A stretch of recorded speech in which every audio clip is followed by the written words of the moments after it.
আসসালামু আলাইকুম বন্ধুরা, আপনারা সবাই কেমন আছেন? আশা করি অনেক ভালো আছেন। আল্লাহর রহমতে আপনাদের দোয়া আলহামদুলিল্লাহ আমিও অনেক ভালো আছি।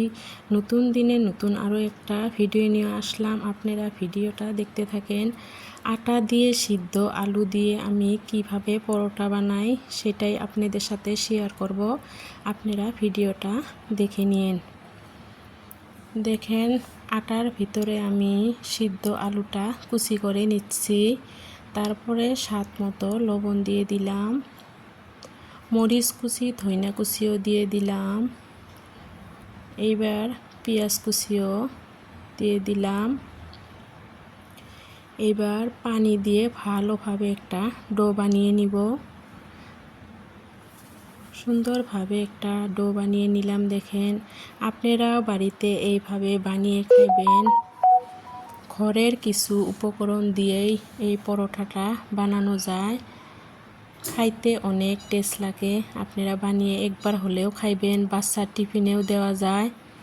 হেলদি একটা খাবার, যেহেতু আটার খাবার, হেলদি খাবার। ময়দাটা খাওয়া ঠিক হয় না, বাচ্চাদেরকে খাওয়াতে হয় না ময়দা। আটা দিয়ে আলু দিয়ে এইভাবে বানিয়ে আপনারা বাচ্চাদের টিফিনেও দিতে পারবেন। সুন্দর করে দেখেন বানিয়ে নিলাম। এইবার আমি তেল দিয়ে ভেজে নিব।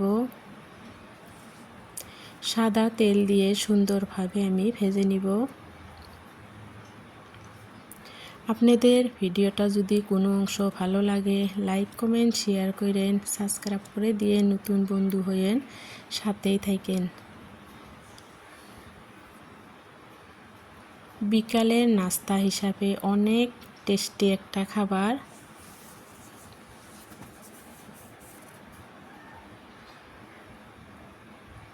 দেখেন সুন্দর কালার এসেছে।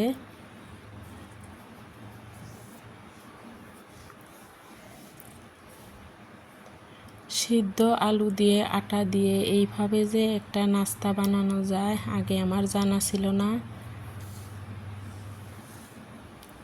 এটা একদিন বানিয়ে খাওয়ার পরে বারবার খেতে মন চায়। বানাতেও সহজ, খেতেও টেস্টি।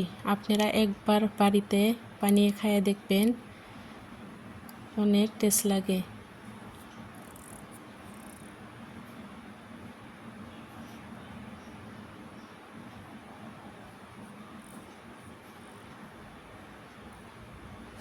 এপিট ওপিট করে ভালোভাবে ভেজে নিচ্ছি। দেখেন, একে একে আমার সব পরোটাগুলো ভাজা হয়ে গেল।